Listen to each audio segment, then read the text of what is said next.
청년들이 나왔는데 론이만 보여.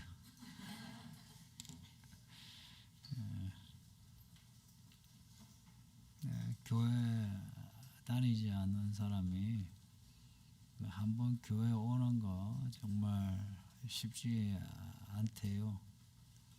실제 조사에서 나온 통계인데 불교, 천주교 절이나 그 성당에 한 번 가는 것보다 교회 한 번 오는 게 부담스럽대요. 그 이유도 분석했는데 절이나 성당은 뭐 출입이 가벼운데 교회 오면 이제 그 예배 시간에 헌금을 이래 돌리죠. 이제 헌금이 가장 부담스럽고 또 등록하는데 또 신앙 고백을 해야 뭔가 교회 다닐 수 있을 것 같고 또 조용히 다니고 싶은데 예배 끝나고 밥도 먹고 뭐 모임도 참석해야 되고 그러니까 부담스럽다. 그래서 교회 오는 게 제일 힘들답니다. 그래도 오늘 여러분은 그런 부담을 이기고 여기에 오시고 계속 오시니 대단하십니다. 목사로서 대단히 고맙습니다. 그런데 이제 이 부담이 이제 끝난 게 아니고 이제 교회 다니면서 세례받고 또 교회 뭐 집사도 하고 교사도 하고 하는데 이 부담이 끝난 게 아니고 진짜 부담이 이제 시작된 겁니다. 이제 자주 제가 설교 때 하는 말, 야 교회만 다니면 뭐해요? 구원 받아야지. 야 구원 받으면 뭐해요? 구원의 열매 맺어야지.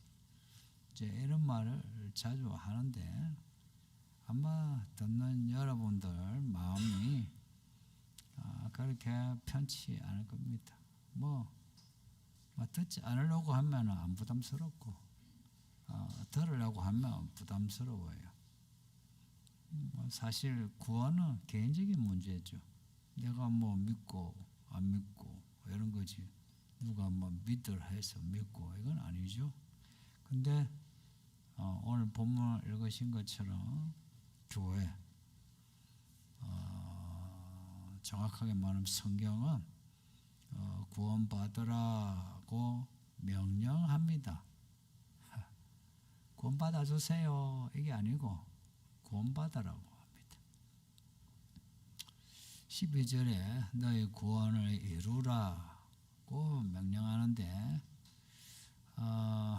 근데 구원은 웬만한 사람은 교리를 아실 건데 구원은 믿음으로 구원받죠.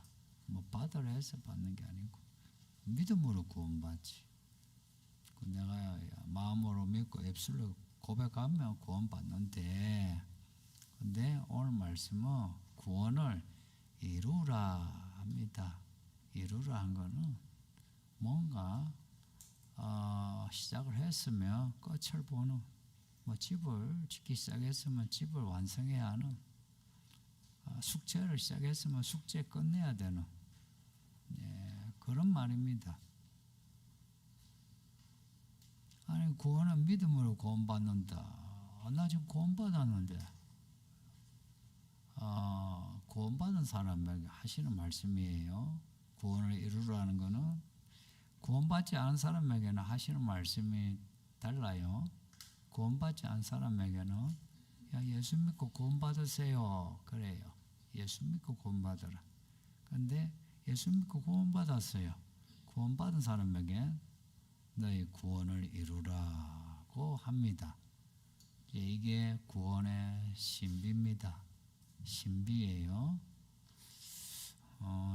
성경에 대한 교회에 대한 이 신비에 관심을 가져야 들려요. 이 시간 관심을 가지고 들었으면 해요. 근데 구원을 받았는데 왜 구원을 이루어야 하나?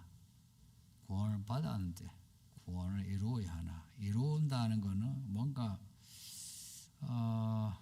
일을 완성하는 거예요. 구원을 받았는데 구원을 또 완성하는, 뭐 듣기에 따라 약간 모순이 있는 것 같은데, 근데 왜 이 말씀 하느냐? 성경은 그 이유가 분명해요. 예수님이 다시 오시는 거예요. 혹은 우리가 죽어 예수님 만나요. 예수님이 다시 오셔 우리가 만나든 아니면 우리가 죽어 예수님을 만나든, 내가 예수님을 보면 예수님이 결산을 해요. 결산을. 이거 부담스러워도 받아들여야 해요. 왜냐? 성경은 전체가 결산의 문제를 다루어요. 결산의 문제를. 결산은 우리가 구원받았어요. 구원받은 사람, 하나님이 구원하신 거죠. 우리가 구원을 이룬 게 아니고 하나님이 우리를 구원하시고 구원하신 사람에게 믿음으로 살 수 있도록 하나님이 은혜를 온갖 은혜를 주시고 또 뭔가를 알 수 있는 진리도 깨닫게 하시고 그래요. 뿐만 아니라 그걸로 하나님의 뜻을 일을 이루라고 하시는 게 있어요.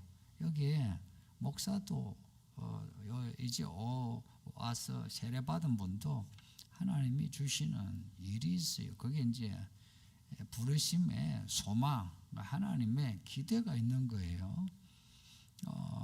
그걸 이제 받았단 말이에요. 그러니까 받은 거 그거 내가 구원 받았단 말이에요. 그러면은 내가 구원 받았으면 하나님이 주신 게 있어.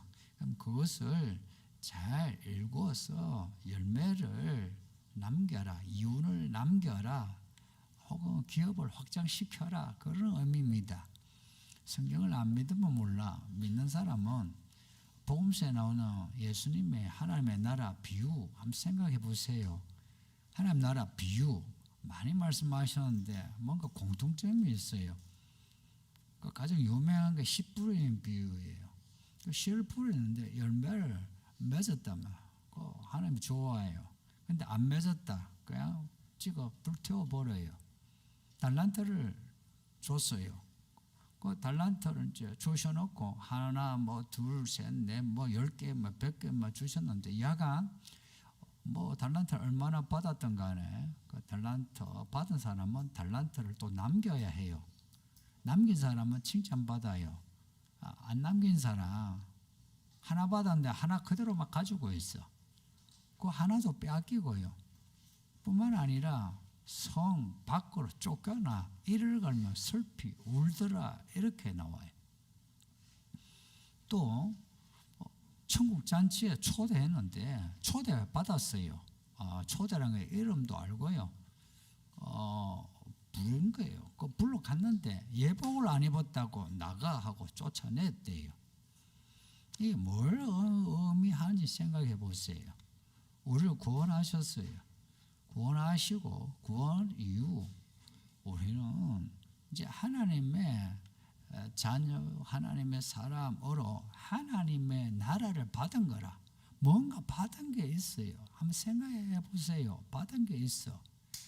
그건 추상적이지 않아. 내 몸뚱아리에 살았을 때 뭔가 해야 하는 뭔가가 있어. 그걸 해야 하는 거예요. 그 일을 하면은 하나님이 그 일을 도우셔. 내 힘으로 일이 이루어지는 건 아닌데 내가 내 몸으로 수고해서 뭔가 하면 하나님이 그 일을 이루어 주시더라 하는 겁니다. 그러니 예수를 믿고 구원받은 사람은 있잖아요. 자기 구원에 대해서 그리고 구원받아 후에 자기 삶에 대해 문제의식을 가져야 돼요. 문제의식을. 이해가 되셨으면 해요. 내가 구원받았어요. 그럼 내가 어떻게 살아야 하나? 이 문제의식을 가져야 된다 이야기입니다. 그리고 이 문제 의식을 가져 문제를 발견해야 하는데, 이제 뭐 발견하는 문제는 제가 뭐 자주 말씀을 드렸던 뭐 내용이기도 한데, 이 발견하는 거 이거요. 내가 예수님 안에 들어가야 내가 보여요. 안에 안 들어가면 내가 안 보여요. 그냥 내가 생각하는 나만 알게 돼요. 근데 예수 안에 들어가면 예수님이 나를 보시는 게 보여요. 그러면은 100이면 100점 엎드리게 됩니다. 왜 엎드려요? 아이고 무시야, 나 이제 죽었다. 내가 막 이런 모습으로 내가 막 살다가 내가 막 지옥에 가도 싸네. 이런 마음이 들어요. 오늘 본문에 두렵고 떨림이라는 게 그런 거예요. 이런 문제의식을 가지면 하나님은 그 문제에 대한 답을 주시는 분이에요. 하나님은 답을 주시는 하나님이라는 거 잊지 마요. 그러니까 하나님에게 답을 얻어야 돼요. 그러니까 하나님에게 해결책을 받아야 돼요. 아니면 찾아야 돼요. 아니면 해결책을 만들어야 돼요. 하나님은 그렇게 할 수 있는 지혜를 주신다 했거든요. 그러니까 교회를 다녀도 늘 똑같은 모습의 사람이 있어요. 왜 그런가? 잘 보면 문제의식이 별로 없어요. 그리고 문제의식을 가져도 해결하려고 하지 않아요. 왜냐? 귀찮아. 내 몸이 요구하는 욕구하고 안 맞아. 그러니까 그걸 좀 다음에 해도 돼. 나 지금 급한 게 있어. 그거 하느라 해결책을 못 찾아. 그렇게 10년이 가, 20년이 가,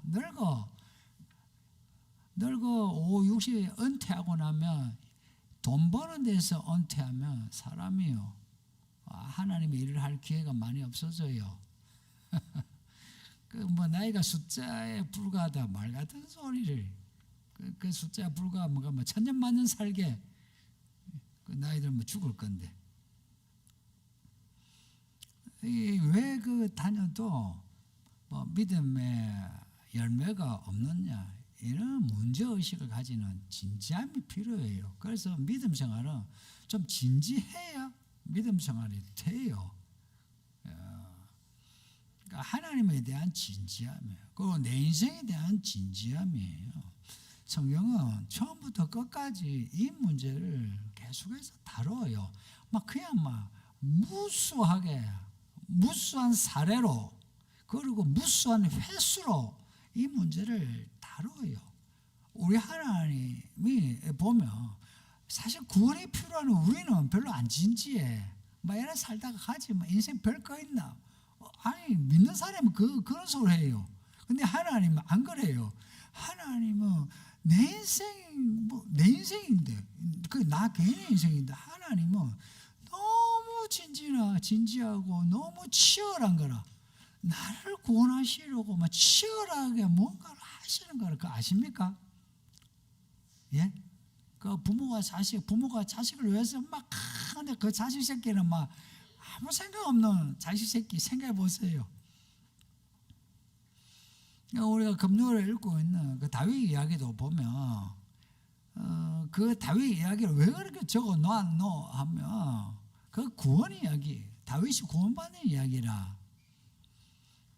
그 다윗이 그 구원의 이야기를 그렇게 진지하게 치열하게 다루는 거라. 그 메시지를 우리에게 전해주면서 어떻게 하면 우리의 이 지각을 깨가지고, 그렇지, 이걸 몰랐네, 내가 이 점을 내가 몰랐네, 내가 그런가, 내가 믿음이 안 자라지, 이걸 깨우치기 위해서 이 방면 저 방면으로 스토리를 깔아가지고 말씀하면서, 또 이것이 전체가 또 하나의 구조를 만들어 가지고 퍼즐로 큰 그림을 우리에게 주면서 이렇게 살아라는 거예요.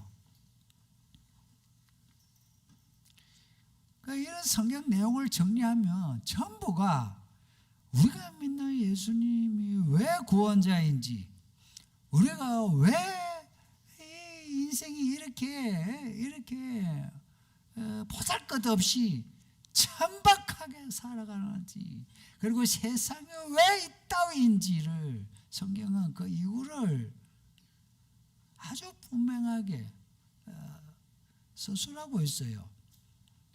그리고 어떻게 하면 우리가 인생 이 천박한 데서 벗어나 고상하게, 아니 말하면 뭐 행복하게 살 수 있는지, 그리고 구원을 받은 후 어떻게 살아야 하는지, 그 구원을 받은 사람이 그 나중에는 그 마지막이 어떠한지, 혹은 구원받지 못한 사람의 마지막이 어떠한지, 이 문제를 그냥 직설적으로 혹은 은유와 상징으로 무수하게 적어놨어요. 그래서 성경을 읽게 하고 설교를 듣게 하는데 이게 관심이 없으면 안 들려. 이 관심은 그리스도 안에서 나를 발견해야만 하는데, 이거는 교회에 와도 그냥 내가 나를 생각하는, 남들이 또 뭘 하든 그것도 없어. 막 꼰대라, 완전히 막 내가 생각나라. 이 정말 아이러니. 아까 말씀드렸지만, 아니 구원받고 도움을 받아야 할 우리는 안 진지한데 모든 걸 갖추고 그 영광에서 하나도 부족한 거 없이 자존하시는 하나님은 답답해가지고 막 나팔 소리 불어대고 단식을 하고 그러시는 거라. 사실 답답한 건 우리인데, 마치 그 아이들 있잖아, 뭐 하다가 막 엄마 내 밥 안 먹어 그래. 그 누가 답답해요? 교회 다니는 성도들이 그러는 거라. 뭐 마음에 안 들면 밥 안 먹어. 밥 안 먹으면 누가 답답한데. 근데 우리 하나님은 또 사랑이시라. 아니다, 내가 막 도와줄게. 아이고 하면서 그래 네 잘한다 하면서 그러시잖아. 왜 그래? 하나님은 우리 그렇게 돌봐시나? 그 사랑은 이런 거예요. 사랑하는 이가 잘 되기를 원하는 게 사랑입니다. 행복하기를 원하는 거라. 그 우리가 행복하기를 원하는 거라. 행복이 뭐냐? 아침에 일어나면 좋다 이런 겁니다. 아무리 걱정스러운 현실이 벌어져도 기도하고 나면 좋다 이런 겁니다.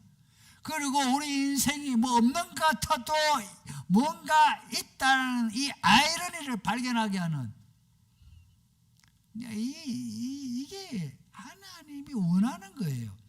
그래서 그 사람들이 보지 못하는 하나님의 그 사랑, 그리고 하나님의 경륜을 보고서 인생에 뭔가가 엎드림이 솟아나면서 용기가 나면서 이렇게 살아야지. 아마 사람들 뭐라 하면 상관없어.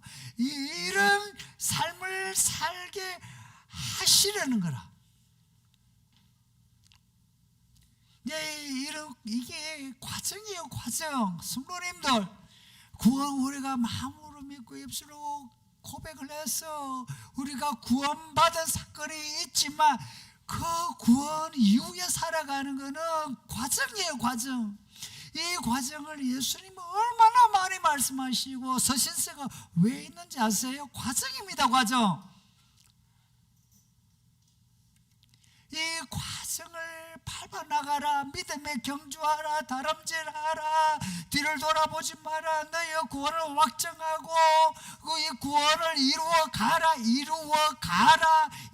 가라니 이 동사의 형태는 특이하게 현재 앞으로 모두를 이야기하는 그런 동사형입니다. 이루라 이 말이요. 그러니까 하나님이 이 일을 쉬지 않다. 안 쉬고 이 일을 지금 하나님의 답답해 미치는 거라. 미쳐가 우리를 부르는데 우리는 안 와. 뭐 하면 밥 안 먹어 하면 나 학교 안 가 그래. 밥 안 먹어 학교 안 가면 그러면 우리 하나님이 답답해가지고 아니야 그게 아니고 야야 네 잘하는데 하고 하나님이 마음을 흐르고 타내고 이렇게 치열한 거라.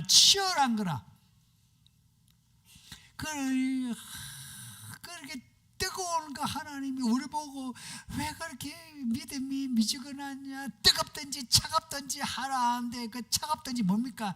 야 그럴 것 같으면 집 나가라 이 소리 아닙니까? 그 집 나가라는 소리입니까? 믿음이 차가워라 말입니까? 아니고 뜨거워라. 말씀을 더 반어법적으로 차갑던지 이런 거 아닙니까? 그래 예수를 믿는다는 것은 처음에는 교리로 이제 받아들여요. 교리로. 그렇지, 내가 생각해보면 죄인이 맞아. 근데 예수가 구원자를, 예수 믿으면 구원받는데, 뭐 죽어서 천당 간대, 아니면 살아서 뭔가 잘 해주신대. 그래서 그 예수를 이제 믿어. 근데 그 후로는 이제 그 예수가 누구신가, 그 예수님이 나를 위해 비우시고 나를 위해 낮추셔서 사람 되고 죽으셨다. 와, 왜? 날 사랑하셨어.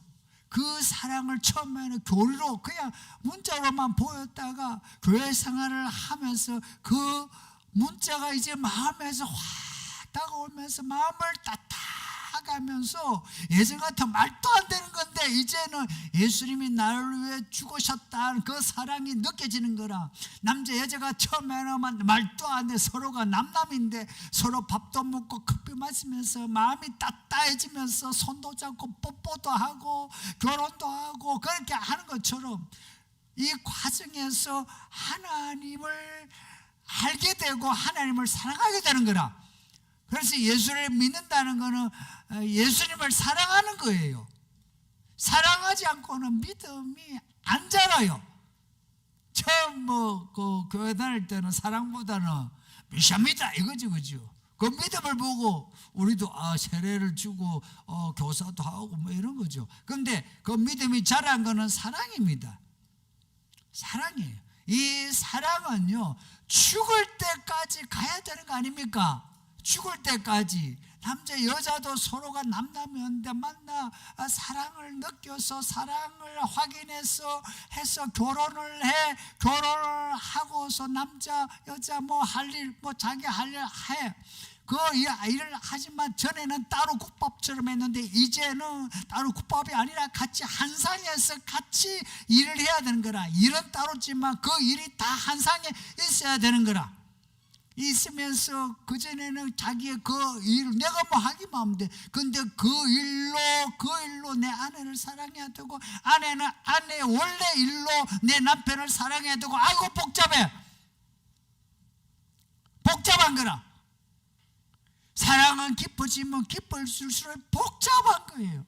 왜냐? 사람이잖아. 이 한 사람이 어떤 사람이냐? 내가 한 사람은 사람의 사람이라. 그래, 그 사람 사랑하려고 하고 그 사람하고 하나 되려면 복잡한 거라. 그래서 많은 그 결혼한 사람들 복잡하니까 아이고 힘들어라 하면서 막 니는 니대로 니 돈 벌고 니가 나 돈 벌고 아니면 내 돈 갖다 주고 그 돈이 살고 나는 나도록 하고 다만 이제 따로 국밥이 밥상이 달라졌어요. 서로 사랑하고 만난다는 하는 거는 그 사랑이 짠하고 우리 같이 삽시다 이해하고 마음을 섞고 몸을 섞고 그리고 자식을 낳고 하면 그때부터 무한한 책임과 의무가 생기는 거라. 그 무한한 그 책임과 의무 거기에 사람들이 부담을 느껴. 요즘은 세련됐다면 그 무한한 책임과 그 의무를 한정시켜. 요만큼. 그리고 이 세계는 국가라든지 큰 사람을 이렇게 좌지우지할 수 있는 시스템에서는 책임과 의무를 강조하는데 개개인에 대해서는 책임과 의무를 지우려고 하고 있어요. 가정의 책임 없애려고 하는 게 지금의 국가입니다. 그래서 남편이 아내, 남편, 부모가 자식이 부모, 그리고 친구 간에 성도들 간에 그러한 책임과 의무를 없애가는 거라. 없애니까 어때요? 편한 거라. 이게 세련됐다. 이게 트렌드래. 뭐 졸로 무슨 했었고 이게 세상이 미쳐가요. 그리고 여기 반사적으로 내 욕과 욕망이 더 커지는 거라. 결혼해서도 내 아내 나 몰랐대. 나는 내 아내가 그런 성격인지 몰랐대. 살기 힘들 때. 아니 내 아내의 그런 성격을 알게 되었으면 거는 몰랐는데 이제 알게 되니 이제 내가 처신을 잘해야 되겠어. 이제는 꼭 밥상에서는 내가 밥 먹고 난 뒤에는 내 그 그릇을 내가 들고 설거지를 해줘야지. 옛날에는 몰랐어. 이제는 내 아내가 내가 설거지 안 하면 화가 나 있다는 걸 몰랐어. 이제 알았어. 알았으면 설거지를 해줘야지. 그러니까 사람을 알아가면서 사랑을 해야 하는데 알아가면서 부담을 느끼는 거라. 그러니까 책임과 의무가 없는 가정생활, 책임과 의무가 없는 그런 교회 생활을 어떻게 생각합니까? 우리의 믿음에 책임과 의무가 없다.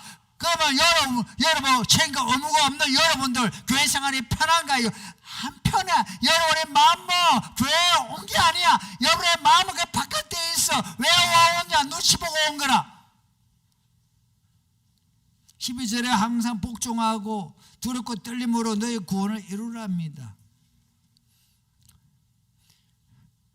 예수님을 믿는 거는 결혼 생활하고 똑같아요. 내가 예수님과 이게 약속을 했잖아. 약속을 했으면 예수님이 누구신가 알아야 되고, 예수님의 지체들이에요. 여기 있는 사람도 한 사람도 아니야. 여러 사람이야. 이 여러 사람들, 이들을 안 사람, 나는 저런 사람 싫어. 근데 싫은데 어떡할 거요? 예수님이나. 그러면 그 사람에게 나를 맞춰야 돼. 그리고 이 교회 안에는 그래도 교회 1년, 2년, 3년, 5년, 10년이 되면 책임과 의무가 있는 거라. 그 책임과 의무를 부담스러워한다면 그러면 끝이에요. 책임과 그 의무를 내가 느끼면서 그 책임과 의무가 뭡니까? 두렵고 떨림이에요. 내 마음에 두렵고 떨림을 가지고 내가 어떻게 해야 되나? 내가 어떻게 해야 되나? 이래야 되는데 책임과 의무가 주어지면 내가 그냥 부담스러웠어. 그냥 내가 놓아버리는 거라.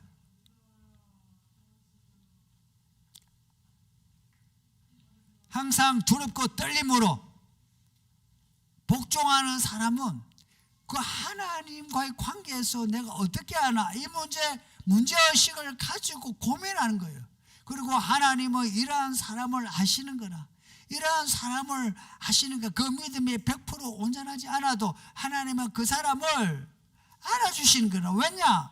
하나님에 대해서 진지하거든. 진심이 있거든. 그렇게 진심이 있는 사람은 그 사람이 기도를 얼마나 했든 헌금을 얼마나 했든 그 문제를 떠나가지고 네가 나를 사랑하는구나, 사랑한다, 그것이 확인될 때 예수님은 그 사람에게 인을 치는 거라. 그게 7장에 나오는 인침입니다. 인을 치는 거라. 너는 내 사람이라 하고. 그리고 인을 쳤다는 것은 이제 너는 내 사람이 내가 너를 책임지마. 오늘 기도하러 우리 이 기도자의 그 말처럼 책임을 져주시는 거라. 이런 겁니다. 하나님 내 인생 책임을 져주세요.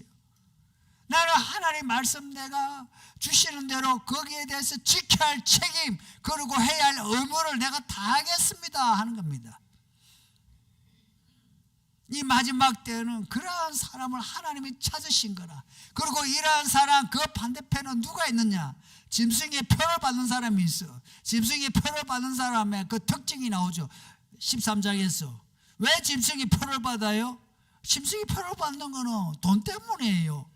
돈이 뭡니까? 내 삶을 편안하게 하는 거라. 넉넉하게 하고. 돈 때문에 짐승의 표를 받는 사람이 있어. 그러나 성령의 인침을 받는 사람은 돈이 아니야. 그냥 예수님이에요. 그 내가 받은 이 구원, 예수님의 그 피로 구원을 받은 거라. 우리가 몇 주간 그 들었던 말씀이 피로 교회를 사셨다. 피로 나를 구원하셨다. 아닙니까? 그 피, 예수님의 그 피를 잊지 못한 거라. 그래서 내가 먹고 사는 거는 예수님이 먹고 살게 하면 먹고 살고 예수님이 날 가난하게 하면 가난한 거라. 예수님이 나를 먹고 살게 하는 그 은혜, 그 은혜를 내가 신뢰하고 내가 짐승의 표, 내가 돈에 의한 욕구, 욕망보다는 내가 예수님의 뜻을 추구하는 거라. 이렇게 갈라져요. 교회 안도 짐승의 표가 아직 그 시대가 안 왔다 해도 이미 그 사람이 나눠져요. 이쪽의 사람, 저쪽의 사람으로. 그러니까 여러분은 어떤 사람일 것 같습니까? 사실은 이미 우리의 정체는 이미 드러났어요. 사실 뭐 나중에 심판 안 봐도 이미 드러났어요. 그렇지 않나요? 여러분 서로를 알잖아. 여기에 대해서 우리는 정직할 필요가 있어요. 4절에 나오는 14만 4천의 사람들의 모습을 보세요. 이들은 여자로 더불어 더럽히지 않고 순결하고 어린 양이 어디로 가든지 따라가고 사람들 가운데 구원을 받아 처음 익은 열매로 하나님과 어린 양에게 속하고 입에 거짓말이 없고 흠이 없는 사람이라. 성도님들, 이런 그 모습을 가지려면 이거요, 믿음에 집중하지 않고 이런 모습이 안 나와요. 그런 믿음 생활 이게 되려면은 집중이 돼야 돼요. 말하자면 이 믿음에 올인을 해야만 이렇게 되죠. 그러니까 우리가 여기도 걸치고 저기도 걸쳐 모든 걸 n분의 1로 나누어서 산다면은 이런 모습이 안 나오죠. 다니엘 생각해 보세요. 바벨론 포로로 갔어요. 음식을 받았어. 근데 그 음식이 무슨 음식인지 정확하게 안 나오는데, 근데 다수는 그 음식을 그냥 아무 부담 없이 다 먹었어요. 근데 다니엘은 안 먹어. 왜 안 먹는지 아무도 몰라. 안 먹어. 근데 안 먹는데 다니엘이 이런 거예요. 믿음으로 안 먹는 거라. 이거는 먹으면 안 된다고. 하나님이 주신 그 말씀이 하나님이 주신 뜻인 거라. 다른 사람은 다 먹어. 근데 다니엘은 안 먹어. 그것 때문에 다니엘이 죽게 되었어요. 그 죽게 되었는데 그 이제 시험에서 치면은 이제 죽는 거예요. 그런데 하나님 그 시험을 이기게 하셨어요. 이기게 하셨을 뿐만 아니라 다니엘에게 지혜를 주셔가 꿈을 애석할 수 있는 지혜 주셔가 다니엘이 총리가 되었어요. 그 다니엘 이야기가 먹는 문제로 나와요. 먹는 문제로. 다른 뭐 다윗이 골리앗을 쳐서 죽이는 그런 위대한 전사의 이야기로 나오지만 다니엘은 음식 먹는 문제라. 이 음료수를 마셔야 되나 안 마셔야 되나 이 문제라. 따지고 보면은 말하자면은 믿음으로 산다는 거는 집중을 하지 않으면은 하나님은 이걸 다 무겁게 여겨요. 그런데 나는 이게 가벼워. 아이 뭐 까짓 그래요. 근데 하나님이 이 문제를 가벼워 여겨. 이거는 하나님이 우리에게 자유선택을 주셔서, 근데 우리는 이것을 무겁게 여기면서 여기 허덕이고 있는 거라. 그러니 우리의 믿음이 이게요, 이게 꼬여 있는 거라. 성도님들, 교회 생활을 오래 하지만 우리가 이 꼬여 있는 거라. 이 꼬여 있는 걸 풀어야 하는데 풀려고 해야 풀립니다. 실이 얽혔을 때 어떡합니까? 그냥 막 가위로 확 자르면 시원하죠. 그런데 자르면 안 되는 실이 있어요. 그러면 그것을 하나하나 매듭을 풀어야 돼요. 이걸 풀려고 해야 돼요. 풀려고 하면은 풀고자 하는 자 풀어주신답니다. 그 하나님의 은혜로 풀어가는 사람, 그 사람이 이 과정을 겪어서 열매를 맺는 거예요. 오늘 본문에 처음 익은 열매가 나옵니다. 처음 익은 열매. 열매인데 왜 처음 익은 열매라 할까? 그것도 14장에서. 이거는 요한계시록 9주 안에서 말씀을 드리면은 이 처음 익은 열매는 휴거입니다. 휴거가 있어요. 대환란을 앞두고, 대환란이 있어. 대환란이 어느 정도 환란을 겪고 대환란으로 들어갑니다. 지금 사람들은 그걸 다 받아들이고 있어요. 안 믿는 사람도 대환란이 있단 말이에요. 그 대환란은 우리가 생각하는 그런 전쟁, 그런 전쟁병 맞아요. 그런 천재지변 맞아요. 그게 다 동시다발로 터지고 전 세계적으로 터지게 되고요. 그리고 이 사회 시스템도 지금과 달리 전체주의가 되고요. 그래서 모든 사람이 차라리 죽어버렸으면 좋겠다, 죽지 못해 살아가는 시대가 오는데, 그 시대 전에 예수님이 사랑하는 자를 천국의 호린잔치로 불러서 데리고 가신다는 겁니다. 성도님들, 그날이 안 올 것 같지만 그날이 우리 세대에 온다고 생각해 보세요. 믿음은 뭔지 압니까? 내 세대에 예수님이 온다고 하는 게 믿음입니다. 그래서 2000년 전에도 마라나타 그랬어요. 예수님 지금은 오소서 이렇게 했지, 예수님이 지금은 아닌 것 같다, 그러지 않으셨다고. 무슨 열매든지 그 열매가 맺히려면 과정이 필요합니다. 지금의 성도들이 힘들어하는 게 이 과정입니다. 이 과정이 힘들면 꼭 있잖아. 바깥으로 탓을 해. 이거 탓하고 저거 탓하고. 이런 사람은 바깥에서도 그렇게 해요. 결혼 생활도 그렇게 해요. 모든 생활이 그렇게 해요. 내가 이거 힘든 거는 그 회피해요. 가야 할 길 가는 게 아니고 왜 이것을 내가 해야 되는지 보다는 내가 이것을 하면은 내가 뭐 얼마나 힘든지 이걸 보려고 하는 사람이 있어요. 바울이 고백한 말, 빌립보서에 있는 말씀이에요. 나는 일체의 비결을 배웠답니다. 성도님들, 우리가 믿음으로 구원을 받았으면 그 후로 믿음으로 살아가는 데 있어서 모든 과정을 헤쳐나갈 수 있는 일체의 비결을 배우시길 바랍니다. 이 비결을 교회 안에서 배웠어요. 그래서 교회가 그리스도의 몸이라 해요. 이 시간에 우리가 읽은 말씀, 제가 설교하는 내용은 그냥 주어진 게 아니에요. 우리를 구원하는 말씀이라. 이 구원하는 이 말씀, 이 뭐냐면 이게 마스터 키예요. 마스터 키. 이 마스터 키로 우리가 살아갈 때에 구원을 이루려 하는 그 말씀이 우리에게 그대로 이루어지는 거예요. 근데 사람들이 자꾸 착각을 해요. 내가 구원을 받아서 이제 끝이라 여기고요. 그리고 여러분 다 아시는 것처럼 나이가 들면 자꾸 꼰대가 돼가요. 어찌게 됐냐? 자기 자신 자기가 생각해요. 남들이 나를 어떻게 생각하는지 별 생각이 없어요. 여러분 중에도 다 그렇습니다. 나이가 들면 내가 어찌하든지 이게 삶이 이게 성숙해서 완성되어 가야 되는데 그게 아니고 그냥 자기가 자기 생각하는 거예요. 남들은 뭐라도 보세요. 내가 진짜 믿음이 있으면 사람들이 나를 어떻게 볼까? 어떻게 대할까요? 어떻게 대할까요? 내가 정말로 고상한 사람이라 사람들이 나를 어떻게 볼까요? 직장에서 교회 안에서도 어떻게 볼까요? 그런데 사람들이 나를 그렇게 존중하지 않아. 그 사람 탓입니까? 아니거든. 나 자신을 봐야 되거든. 내 아내가 나를, 내 남편이 나를 그렇게 대하는 거 왜 그렇게 대할까? 생각을 해보세요. 내가 괜찮은 남편인가? 내가 괜찮은 아내인가? 생각을 해보세요. 내 자식이 나를 무시해. 내가 괜찮은 부모인가 생각을 해야 안 됩니까? 근데 지금의 사람들은 그런 생각을 하지를 않고 편하게 남 탓이요. 전부 다. 자기는 문제가 별로 없어.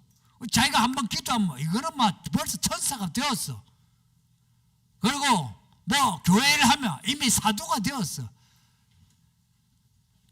여러분은 이런 유치한 성도가 되지 마시고 예수님 오시는 날까지 이 구원과 구원을 이루는 과정을 치열하게 밟아나가는 성도들이 되기를 바랍니다. 말씀 생각하면서 기도합시다. 다 같이 기도해요. 아버지 하나님 감사합니다. 올 주일에 우리를 부르셔 예배하게 하시니 감사합니다. 모든 성도들이 다 주 안에 있게 하시고 주의 말씀 안에 구원과 구원의 열매를 맺는 과정을 가지게 하옵소서. 주께서